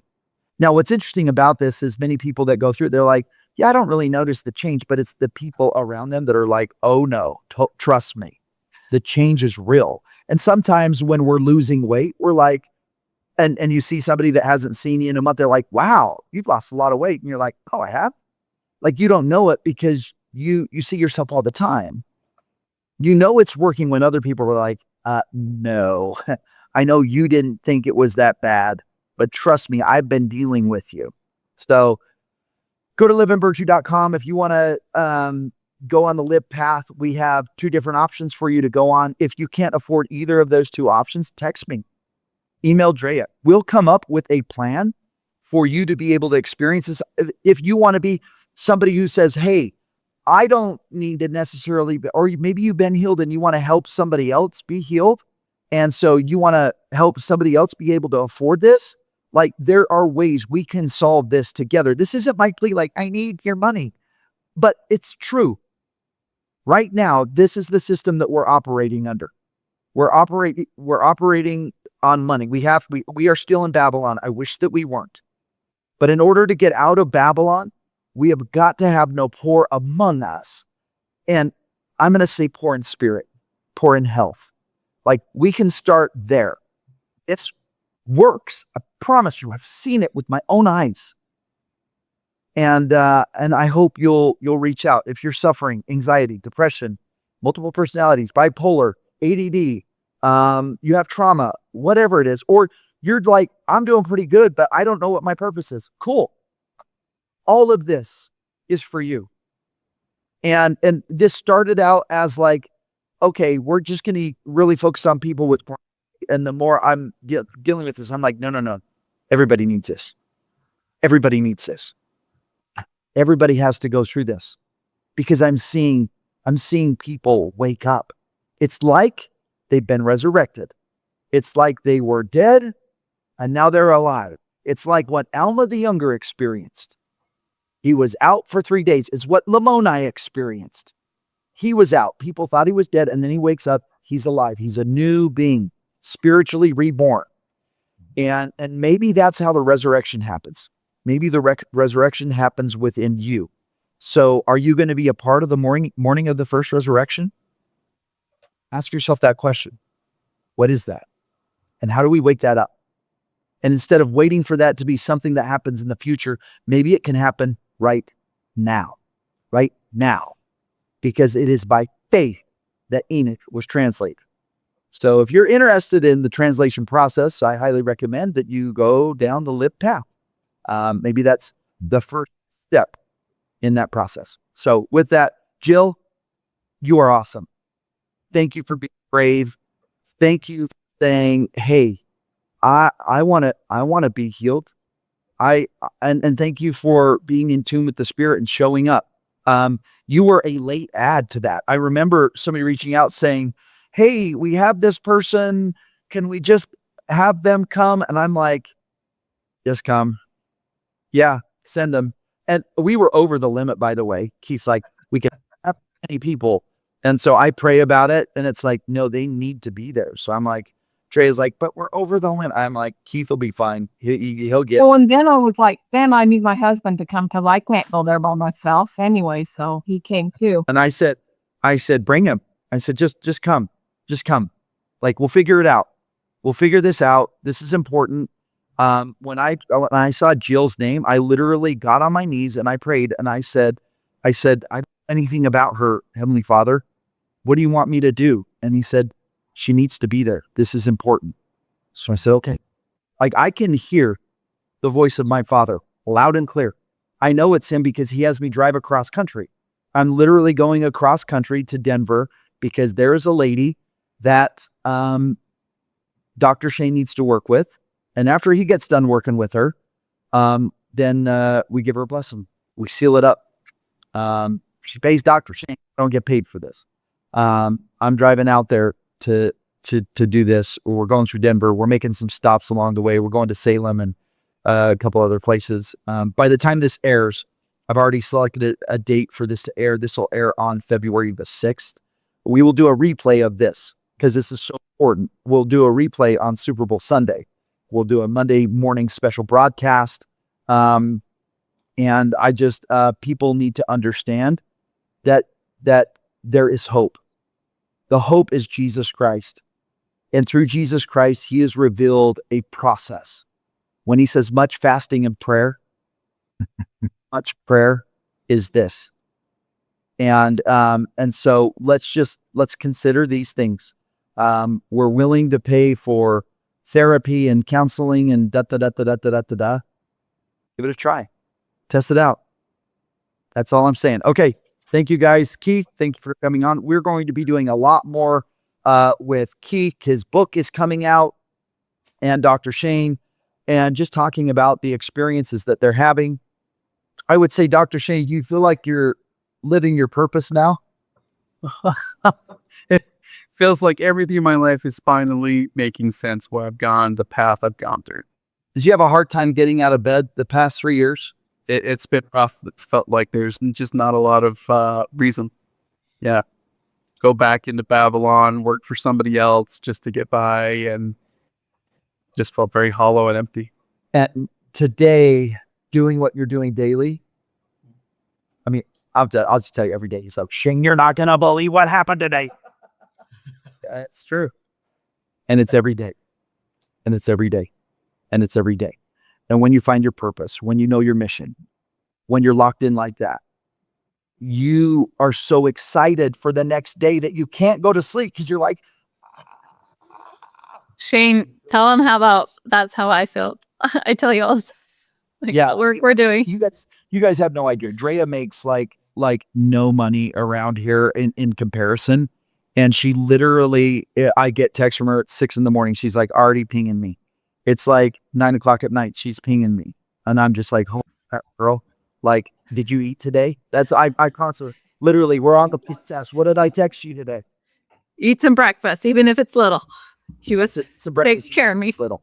Yeah. So anyways, yeah, there is nothing more important than being about your Father's business. And if you don't know what that is, well, we have a live path that can help you do that. We'll help you figure that out.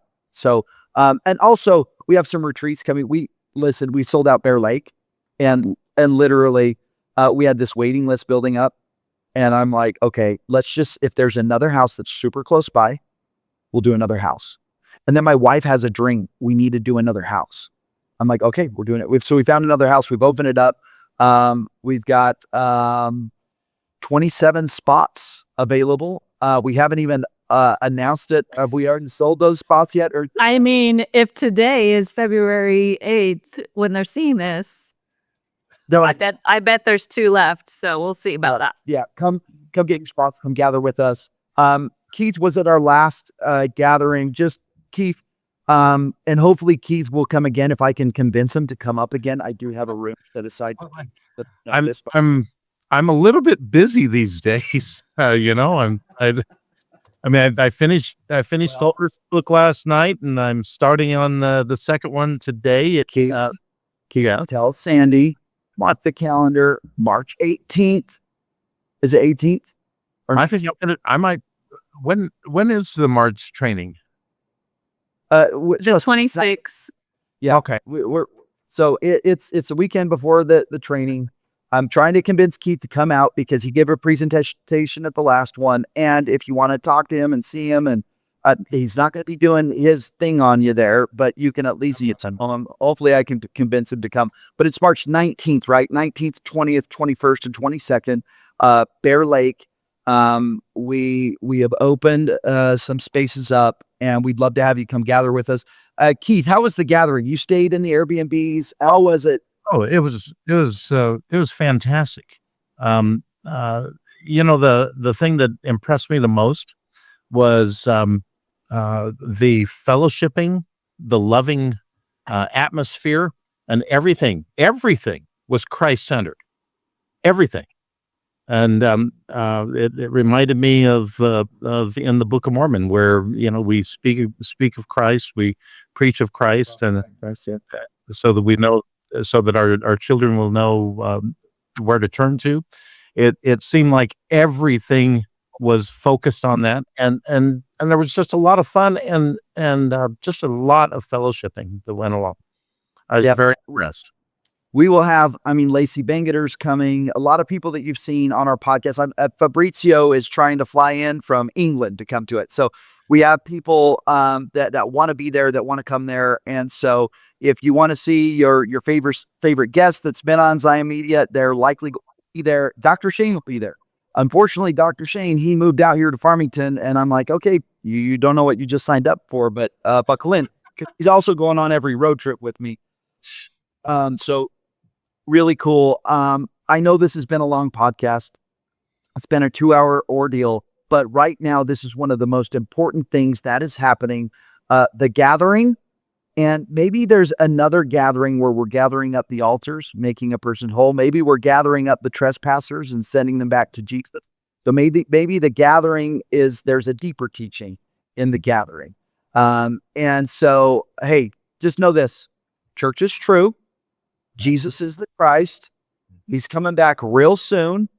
And I think the prophet said we are going to see some of the greatest manifestations of Christ in the coming days. I think he said that. So let's let's follow the prophet on that one.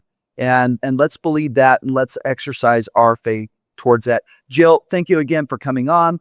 Drea the bomb, you're the bomb. Thank you. Love you so much. And Keith Redford, freaking dude. This dude's serious. He cut his hair. He says, I'll cut my hair. For those of you who don't know, he played Porter Rockwell. He's got a whole bit. And if he comes up there, one of the things I'm gonna have him consecrate, he's gonna do a bit. Oh no, I'm not. Listen, I cut the hair, man. I cut the hair. it doesn't. I'll get you a wig. I'll bring my guns. I'll bring my gun. So maybe you might see a little Porter Rockwell action up at Bear Lake. So anyways, hopefully I can talk him into. I just put him on the spot all the time. You certainly did. When he says things, I'm like, I know what I'm doing with this guy. He sure never ever told me that he has a whole bit on Porter Rockwell. So you might just see. So make sure you sign up. Come. If I can't convince him to do it on this one, trust me, There will be others. I'll get him. All right. For myself, I'm Shane Baldwin. For my friend here, Dr. Shane Kelly, thank you for tuning into Zion Media, and we'll see you guys all next time.